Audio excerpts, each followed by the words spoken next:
Welcome back to the deep dive. Today we are tackling a giant, a literary titan that I think, honestly, most of us have completely wrong. We are talking about Emily Bronte's Wuthering Heights. It is a massive topic. And you are right. It is one of those books that everyone thinks they know. It's just part of the cultural furniture. Totally. You know the title. Maybe you've seen a movie adaptation with some handsome actor brooding on a hill, or you've definitely heard the Kate Bush song. Oh, absolutely. But the actual substance of the book, the core of what it's about, it is so often totally misunderstood. I have to admit, before I really dug into the stack of research we have for today, I had this very specific image in my head. You know the one. Windswept moors, tragic romance, Heathcliff and Cathy running towards each other in slow motion with violin music swelling in the background. The ultimate love story. The Romeo and Juliet of the North. Yes, that's what I thought it was. And that is the popular image. I mean, it's the image that's been sold on book covers and movie posters for, the last 100 years? But looking at these sources, and we have a serious stack today. I mean, everything from visitor guides to the Bronte parsonage, deep literary criticism on the psychological state of the characters, academic papers on this concept of Gothic reality, and some absolutely scathing reviews of the movie adaptations. This isn't a romance at all, is it? Not in any traditional sense, no. In fact, if you go into Wuthering Heights expecting a nice, warm love story, or even a classically tragic love story like, say, The Notebook, you are going to be absolutely horrified. Horrified is a good word for it. It's a psychological thriller. It's a story about abuse, obsession, multi-generational revenge, and honestly, it's a subversion of everything we think we know about the Gothic genre. That is exactly what we need to unpack today. So our mission is to move way beyond that Heathcliff and Cathy romance trope. We're going to look at the narrative trickery that Bronte uses, which, when you actually break it down, is just mind-blowing. We're going to talk about this idea of Gothic reality, and we are going to get into some really controversial theories. Including the theory that the person telling us the story, the nice, sensible housekeeper, Nellie Dean, might actually be the villain of the whole piece. Okay, that part honestly blew my mind. I always trusted Nellie. She was the sane one. Or so she'd have us believe.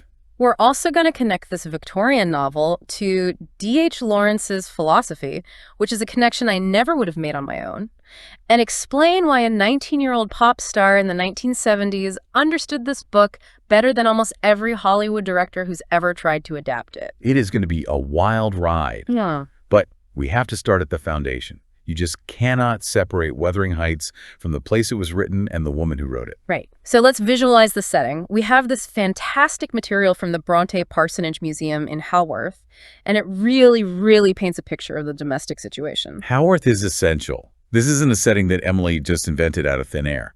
She was, as her sister Charlotte famously called her, a nursling of the moors. She didn't just live there. She was shaped by that landscape. The description of the parsonage itself is so striking to me. You have this stone house right on the edge of a graveyard overlooking the town. Grim from the start. A little bit, yeah. And the layout is very specific. You have Mr. Bronte, the father, the clergyman, in his study on one side of the hall. That's the domain of serious religious work, of patriarchal order. Right. But then you walk across the hall into the dining room. And apparently, this is where the magic happened. It creates such a vivid image. You have to imagine this fairly small table. And around this table, you have three sisters, Charlotte, Emily, and Anne, walking in circles. It was their habit. They would pace around the table in the evening, reading their work aloud to each other, debating ideas. Can you imagine being a fly on that wall? I mean, think about what was being written in that one room, around that one table. You have Charlotte writing Jane Eyre, you have Anne writing Agnes Grey, and you have Emily writing Wuthering Heights. That is an insane amount of literary genius in one small room. It's like the Avengers of Victorian literature just hanging out in a dining room in Yorkshire.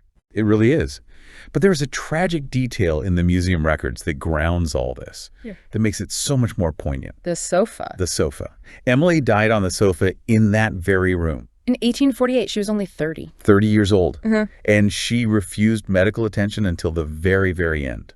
She was incredibly stubborn, incredibly private, which tells you a lot about her character.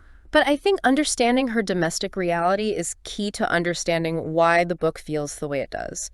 The museum notes mention that after their aunt died, Emily essentially became the housekeeper. Yeah, the source says the kitchen was the domain of Emily. She was in charge of the baking. Exactly. So picture this contrast. She is kneading dough. She is managing the household accounts. She is peeling potatoes. She is doing very grounded, practical, physical work. She's probably got flour on her hands. Her back probably aches. And at the same time, her mind is conjuring up this absolute tempest of a novel, this story of ghosts and feral children and cosmic passion. That's a crazy disconnect. You usually picture these Gothic writers, sitting in a velvet chair with a glass of absinthe, staring into a fire, not baking bread. But that's why the book works. That's why it feels so real.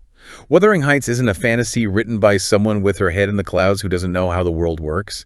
It is written by a woman who knows the reality of life, of survival, of the physical world. She knows how hard it is to keep a fire going in the winter. She knows what it's like to walk through mud and have it suck at your boots. That physicality bleeds into every single page. And that bridges us perfectly to this concept of Gothic reality. We have this fascinating article here, and the core argument is that Emily Bronte basically redefined the entire Gothic genre. She did. She turned it inside out. And to understand how radical that was, you have to look at what Gothic was before her. So what are we talking about? Walpole. Exactly. If you look at the 18th century Gothic writers like Horace Walpole, the Castle of Otranto, things like that, it was all about escapism. It was, to use a great word from the source, phantasmagorical. Phantasmagorical. Love it. So dreamlike, surreal. Totally. Those old Gothic books had crumbling castles in Italy, haunted monasteries in Spain, dungeons, secret passages, supernatural events that didn't make any logical sense. It was a reaction against the age of reason. People in the Enlightenment were all about logic and science and order, so the Gothic writers said, no, we want to be scared. We want ghosts and madness and chaos. So the ghosts were actual ghosts, and the castles were spooky just for the sake of being spooky. It was basically a literary haunted house ride. A haunted house ride is the perfect analogy. But Emily Bronte does something completely different. She takes those same Gothic elements, the violence, the ghosts, the storms, the psychological intensity, and she grounds them in a hyper-realistic setting, the Yorkshire Moors. The article calls it Gothic reality, which sounds like a total oxymoron. It does, but it makes perfect sense when you think about it. She isn't writing about a distant castle in a foreign country or a ruin from centuries ago. She is writing about the farmhouse down the road. And the horror isn't just a guy in a sheet jumping out at you. It is the horror of human nature. It's the horror of what happens when you isolate people and let their worst instincts, their resentments, their passions just fester. The Moors themselves are almost a character in the book. I was looking at the text itself, chapter 1, where Lockwood first arrives at Wuthering Heights, and Bronte gives us the definition of the word wuthering. Right, she defines it for us. She says it's a provincial adjective for atmospheric tumult, the kind of wind that just batters the house. Atmospheric tumult. It's perfect. It describes the sound of the wind roaring around the house. But look at how she describes the architecture of the place. Lockwood notes the narrow windows set deep in the wall and the jutting stones at the corners that look like gargoyles. Yeah, and he mentions the gaunt thorns of the trees all stretching their limbs one way, as if craving alms of the sun. It's so bleak. But notice the function of all that. Yeah. The house isn't designed to look scary like a haunted house in a movie. It isn't built for aesthetic gloom. It is designed to survive. It is built to withstand the brutal, relentless weather of the North. That is the realism. The horror comes from the environment itself, not from some supernatural curse. Speaking of the environment, let's talk about the weather. Because the analysis we looked at points out that the weather in this book isn't just a backdrop. It's not just, it was a dark and stormy night to set a mood. Not at all. It reflects the emotion. It's a mirror. The external world and the internal world of the characters are perfectly synchronized. It's a technique called the pathetic fallacy, but she takes it to a whole new level. So give us an example. The big one is when Heathcliff runs away, right? The moment the tragedy really kicks into gear. Absolutely. Kathy has just said it would degrade her to marry him. He overhears it, and he leaves. And what happens that night? A massive storm. A storm that literally knocks down a chimney at the Grange. Yes. It physically damages a building, just as the family unit is being psychologically destroyed. And later, when Lockwood first arrives, it is misty and cold.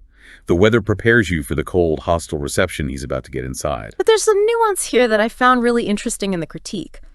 In traditional Gothic stories, bad weather is just there to create gloom, to make you feel sad or scared. But Bronte uses rain differently.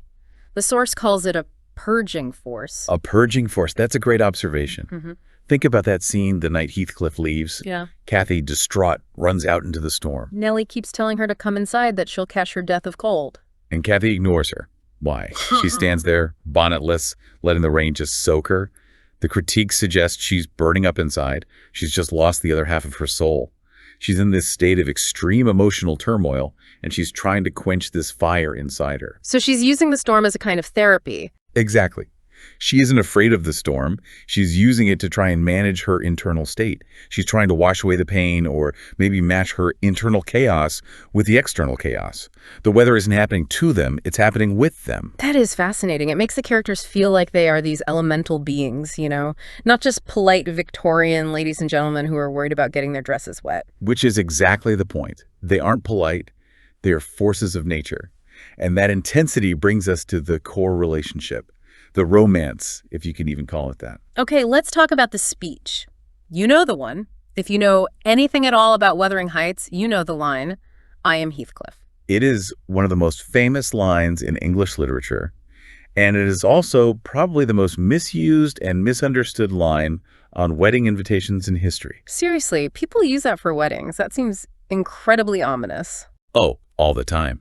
Because on the surface, it sounds like the ultimate declaration of devotion. I love you so much, we are one person. But we have an analysis here that really breaks it down, and it argues that this line is often totally misinterpreted as just a really, really intense, I love you. So break it down for us. Why isn't it just, I love you? Well, look at the context. If she just wanted to say she loved him, she has the vocabulary for that. She says she loves Edgar Linton, her husband. She uses the word love. But with Heathcliff, she says, I am him. It is an assertion of shared identity. It is metaphysical. She's saying that the boundaries between her individual self and his individual self do not exist. The source points out a specific comparison Kathy makes in that same speech, which I think really clarifies things for anyone who's still on the fence. She compares her love for Edgar Linton to foliage in the woods. Which is a beautiful image. Right. Foliage is pretty, it's pleasant, it provides shade. But what happens to foliage? It changes with the seasons, it falls off in the winter, it dies. Exactly. It is seasonal, it is pleasant, but it is not permanent. It's conditional on the weather of their lives being good. It's a love of convenience, almost. And then she compares her love for Heathcliff to the eternal rocks beneath. A source of little visible delight, but necessary. That is the key phrase for me, little visible delight. Yes. She isn't saying Heathcliff makes her happy. Rocks aren't fun. You don't cuddle with a rock. They don't bring you joy in the conventional sense. But you cannot stand without the ground beneath your feet. She is saying he is the foundation of her entire existence. It's not about affection. It's about ontology. It's about being. There is a grammatical oddity in that speech that the analysis highlights, and I completely missed this when I read the book. She says, my great thought in living is himself, not him, himself. It is a strange phrasing to our modern ears, isn't it? My great thought in living is himself. But the critique argues that using that reflexive pronoun implies she sees his entire being, his essence. She doesn't see him as an object of affection, a him that she acts upon. She sees himself, his whole self, and she sees that self as indivisible from her own. It's so intense, Yeah. and it connects to the gender flip the book pulls off, because usually in these stories, the woman is the passive one, the object of desire, but Bronte subverts the femme fatale and romantic hero tropes completely. This is crucial to understanding why the book is so disturbing and so modern. Heathcliff looks like a romantic hero. He's dark, he's brooding, he's handsome in a rough way. He fits the Byronic hero mold perfectly. Think Lord Byron, the mad, bad, and dangerous to know type. Right. Every romance novel has a version of that guy, the bad boy with a heart of gold, like Mr. Darcy in Pride and Prejudice. He seems grumpy and rude at first, but secretly he's a good guy who saves your sister's reputation and pays off debts. Exactly. We wait for Heathcliff's redemption arc. Yeah. We wait for the moment he reveals his heart of gold. Right. And it never happens. Heathcliff does not reform. He hangs puppies. That scene is just brutal. He hangs his wife Isabella's little dog just to torment her. He beats Isabella. He is physically and psychologically cruel to everyone. He digs up Catherine's grave 9 years after she dies. He orchestrates a multi-generational revenge plot just to make people miserable. He is not a good guy deep down. He is a traumatized, abusive man who externalizes his pain as violence. And Kathy is no damsel in distress either. Not even close. She claims I am Heathcliff, She takes on that male aggressive role or she merges with it. She is just as wild, just as selfish, just as violent. The source argues she's almost a predator in the relationship as much as he is. She hits Nellie. She shakes the baby Hareton. She is not a passive victim of Heathcliff. She is his counterpart. So when people romanticize them, they're romanticizing two people who are mutually destructive and who destroy everyone around them. They are romanticizing a toxic codependency that annihilates everything it touches. It's not a healthy relationship goal. This idea of them being the same soul, it gets even deeper when we look at the comparison to D.H. Lawrence. We have an academic source that draws a direct line between Bronte and Lawrence. Now, Lawrence is writing way later, right? Yes, early 20th century. Yeah. Lady Chatterley's lover, Women in Love. So we're talking, 70 years later. But he was obsessed with this idea of blood consciousness. What consciousness? Okay, what does that mean? So Lawrence believed there were two fundamental ways of knowing the world. There's mental consciousness, which is your civilized social self. The part of you that follows rules, worries about what the neighbors think, makes rational decisions based on money or status. That's the superego if you want to use Freudian terms. Okay. The polite, public-facing self. And the other side. Blood consciousness, the primal instinctual self, the gut feeling, the sexual drive, the connection to the earth, to nature, the id. Lawrence thought that modern industrial society was killing our blood consciousness, making us too mental, too sterile, too detached from our own bodies and feelings. And the argument is that Bronte got there first. Decades before Lawrence or Freud were even writing, the central conflict in Wuthering Heights isn't will they or won't they. The conflict is essence of life versus social restriction, blood consciousness versus mental consciousness. So Heathcliff is the embodiment of blood consciousness. 100%. Yeah. He is wild, unnamed, dark, a force of nature. He literally comes out of the storm, out of the dirty streets of Liverpool. He's connected to the earth. And Edgar Linton represents the mental consciousness. Perfectly. He is civilized, rich, educated, polite, physically weak. He lives in Thrushcross Grange, which is this comfortable house with carpets and chandeliers and a library. It's the very picture of civilization. And Kathy is torn between these two poles. And she makes the fatal mistake. She chooses Edgar. She chooses society. She chooses safety and money and status. She chooses the superego. She explicitly says to Nellie in that infamous speech, "It would degrade me to marry Heathcliff. That is your social mental self-talking." But then moments later she says, "I am Heathcliff." And that is her blood self screaming out. The novel argues that when you deny your essential nature, when you betray your blood consciousness for social gain, you destroy yourself. That is why she dies. She doesn't die of consumption or a specific disease, really. The doctors can't figure it out.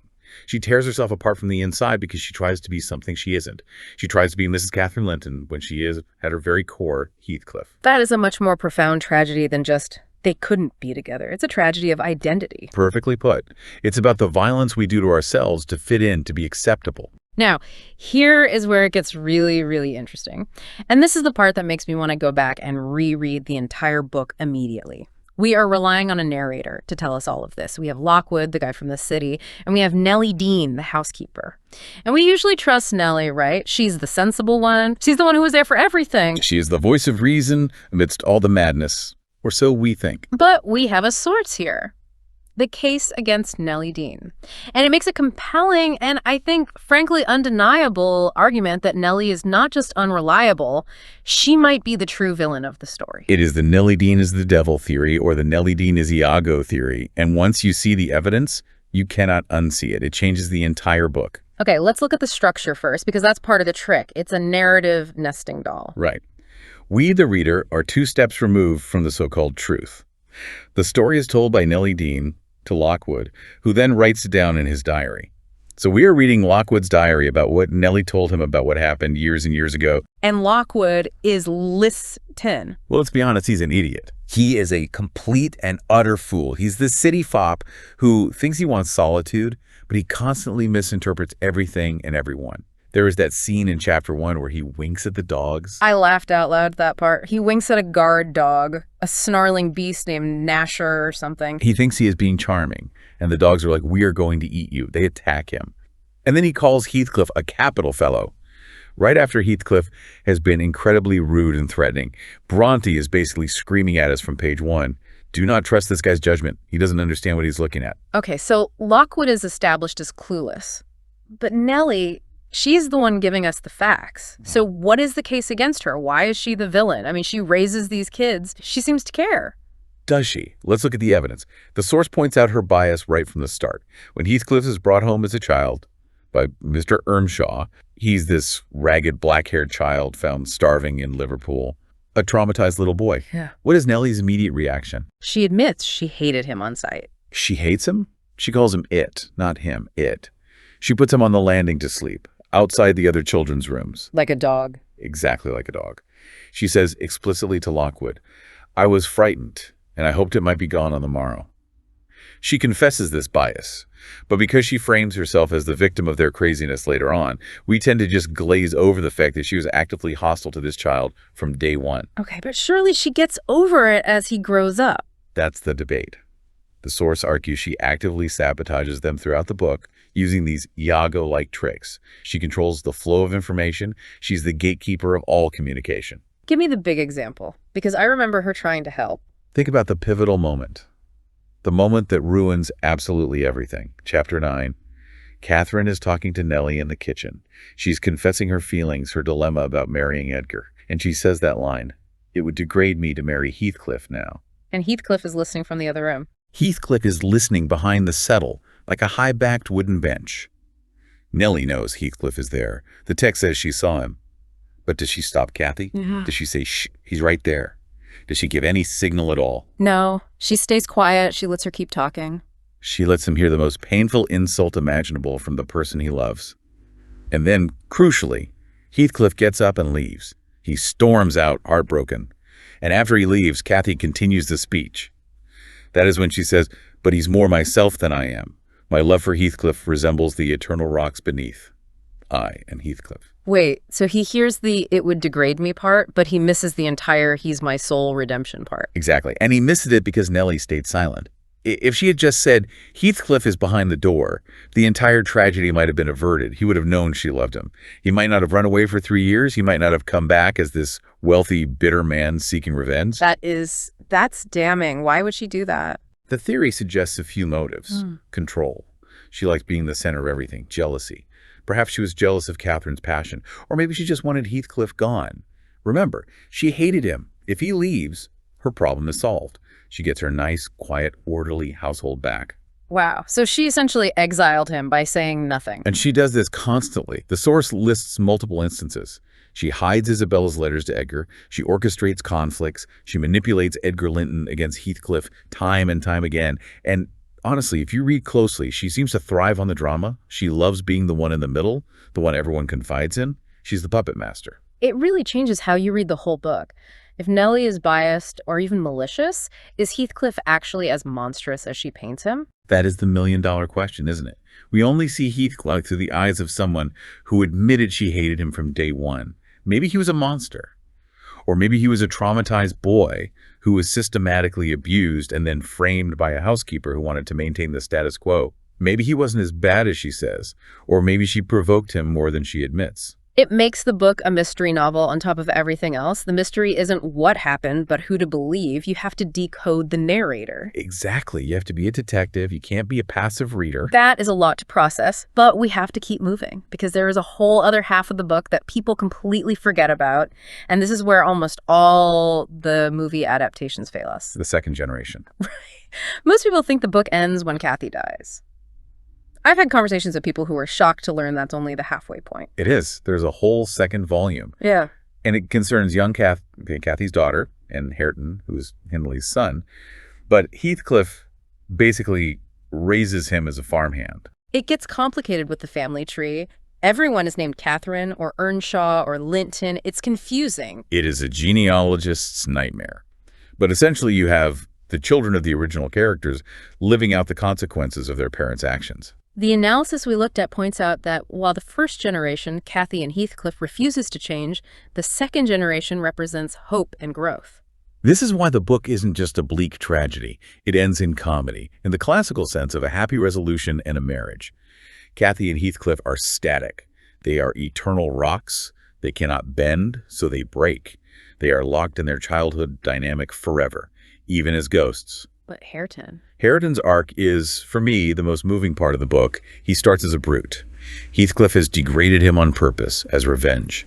Heathcliff treats Hareton the way he himself was treated, keeping him illiterate, making him work in the fields, treating him like a servant. So it's a cycle of abuse being passed down. Yes, Heathcliff is trying to perpetuate the cycle. He wants to make a new version of himself, a new victim.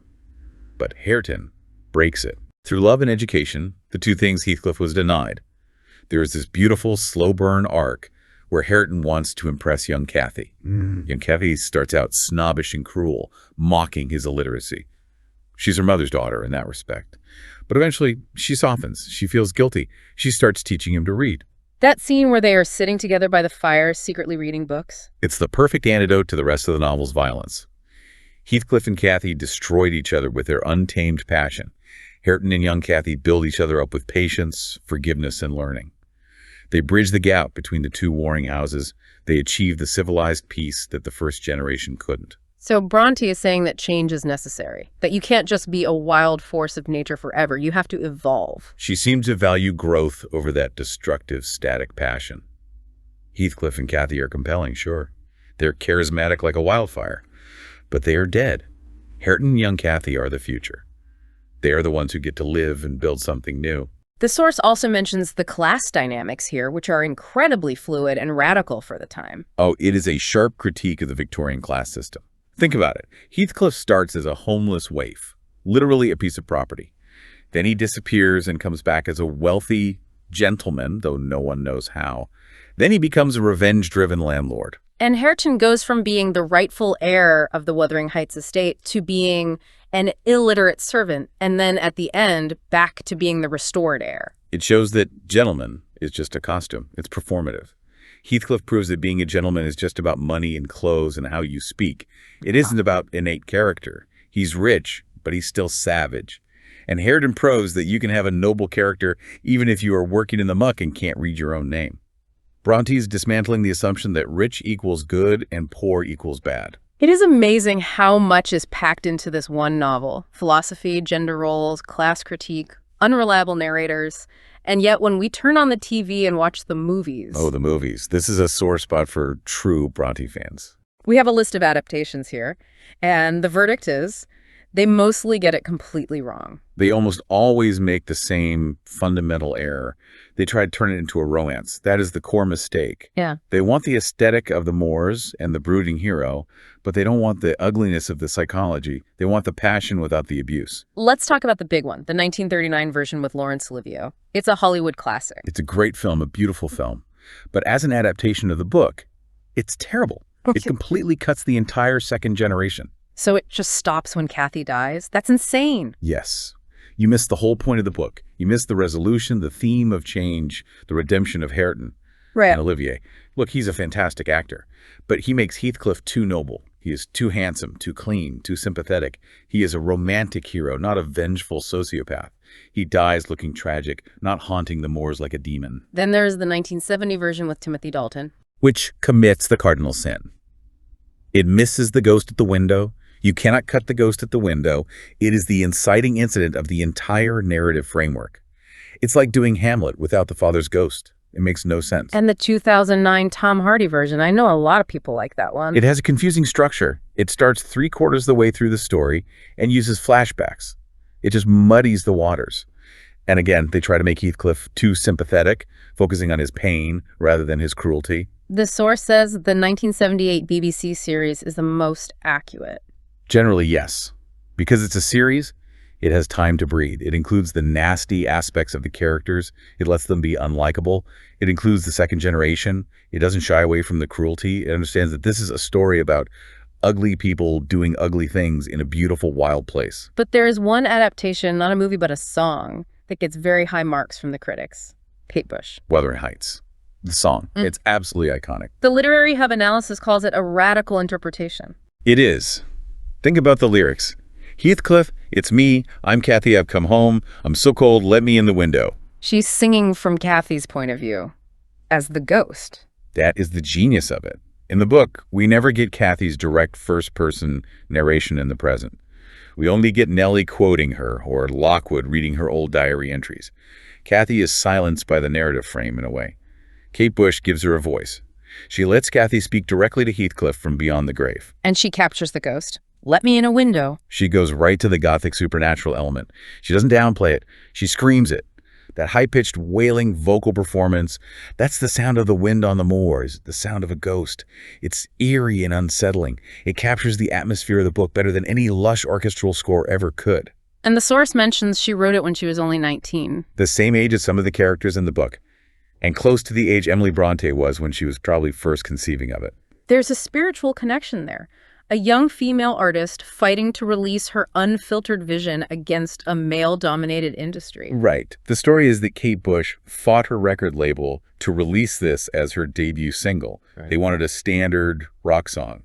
She insisted on this weird, high-pitched literary ballad about a Victorian ghost. And she won. It went to #1. It validates the power of that young female artistic vision, just like Emily did. That is such a cool connection. It's like the energy of the book traveled through time and found a new form. It really is. A perfect adaptation of spirit, if not of plot. Before we wrap up, I want to hit a few of what we call nuggets, those deep textual details that you might miss if you are skimming, but that really unlock the story. The details are where the devil lives in this book. Literally. Let's go back to Lockwood's nightmare in Chapter 3. We mentioned the ghost, but the source text is, honestly, it's deeply disturbing. It is one of the most violent scenes in the book, and remarkably, it is committed by our narrator, the civilized guy from the city. So, set the scene. He's sleeping in this old box bed. He hears a branch tapping on the window in his dream. He tries to open the window to break off the branch, and a cold hand grabs him. The waif at the window. Catherine's ghost as a child, claiming to have been walking the earth for 20 years. "I'm come home," she says. And what does Lockwood, our sophisticated narrator, do? He doesn't just pull away. He doesn't just scream. The text says, "I pulled its wrist onto the broken pane and rubbed it to and fro till the blood ran down and soaked the bedclothes." Just pause on that for a second. He rubs the child ghost's wrist on broken glass until it bleeds. He saws her wrist on the glass. That is horrifying. It is absolute savage. And this is Mr. Lockwood, the city gentleman. It sets the tone for the entire novel. Bronte saying, "You think you're civilized, you think you're better than these people, put you in a dark room with a ghost, and you'll be just as violent as anyone else." If the civilized narrator is capable of that kind of violence out of fear, what are the actual savages on the moors capable of? It destroys the moral high ground of the narrator immediately. And in that same scene, right before the dream, he finds the books, the library on the window ledge, the mildewed books, and the graffiti scratched into the paint. Well, yes, he sees the names. Catherine Earnshaw. Then underneath, Catherine Heathcliff, and then Catherine Linton. It encapsulates the entire plot and the central identity crisis of the novel in 3 names. It's like a table of contents for her life, scratched into the wood. She starts as Earnshaw, her father's name, her wild childhood self. She wants to be Heathcliff, I am Heathcliff, but she can't marry him because he has no name or status, so she becomes Linton. And the tragedy is that she can't reconcile those identities. She cycles through them until she dies. It is all right there on the window ledge before the story even starts. And finally, the dogs. We mentioned it briefly, but that scene where Lockwood makes faces at the dogs tells us so much about the rules of this world. It establishes the rules of engagement at Wuthering Heights. In London, in polite society, you might wink or make a face at a dog to be playful. It's a social game. It shows you're friendly. Here, at the Heights, that gets you attacked. He thinks he's being clever and he's almost mauled. Exactly. Civilized social cues do not work here. Wuthering Heights is a place of primal instinct. If you act like a fool, you get bitten. You cannot charm your way out of nature. You have to respect its power. It is a brutal world. It is a world without the veneer of politeness. It strips you bare. So let's try to unpack all of this. What does it all mean? Why are we still reading this book and arguing about it almost 180 years later? Well, first, it means Wuthering Heights is absolutely 100% not a romance. We have to kill that idea. It is a tragedy about identity. It is a profound exploration of what happens when you deny your true self, your blood consciousness, for the sake of social convention. And it's about the destruction caused by a refusal to change, a refusal to grow up. Right. Heathcliff and Cathy represent stasis. They are stuck. They refuse to move on from their childhood, and they destroy everything around them. Hareton and young Kathy accept change, they accept education, and they survive and build a future. And we have that incredible layer of the unreliable narrator. The idea that Nellie Dean might be manipulating the whole thing forces us to question the nature of truth in any story. Are we hearing the facts, or are we hearing the housekeeper's self-serving gossip designed to make herself look good? It teaches us to be critical readers, not to trust the voice just because it sounds sensible and calm. And the setting, the moors, the houses, the weather, they aren't just backdrops, they're a psychological map of the characters' souls.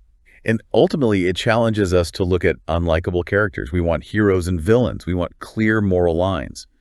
Bronte gives us flawed, messy, violent, obsessed human beings and asks us to find the humanity in them. She asks us to understand the monster, not just condemn it. It is a heavy book, but it's also exhilarating. It is. It's like a thunderstorm. It's terrifying, but it clears the air. Here's a final thought for you to chew on, listener. We have talked about I'm Heathcliff. We have talked about them being the same soul, two halves of a whole. Yes. So if Kathy and Heathcliff are the same person, essentially, is this novel actually about love at all? Or is it the ultimate story of narcissism? That is the provocative question, isn't it? Is she just loving herself in him? Is he just loving his own wildness reflected back in her? And if so, is that beautiful and metaphysical, or is it just the ultimate ego trip that can't accommodate anyone else in the world? If I am Heathcliff, then loving him is just loving my own reflection. It suggests that maybe real love requires difference. It requires an other to love and respect. But they don't have that. They're a closed loop, a snake eating its own tail. And if Nellie Dean manipulated the whole story, did any of the romance actually happen the way we think it did? Or are we just buying into the story of a resentful woman who hated an orphan boy and wanted to see him fail? It makes you want to go back and read it all over again, doesn't it, with a whole new set of eyes? It absolutely does. We encourage you to do that. Pick up Wuthering Heights, but this time keep a suspicious eye on Nellie Dean, watch the weather, and remember, it is not a love story. It is a deep dive into the wildness of the human soul. Happy reading. Thanks for listening to Deep Dive. We will see you next time.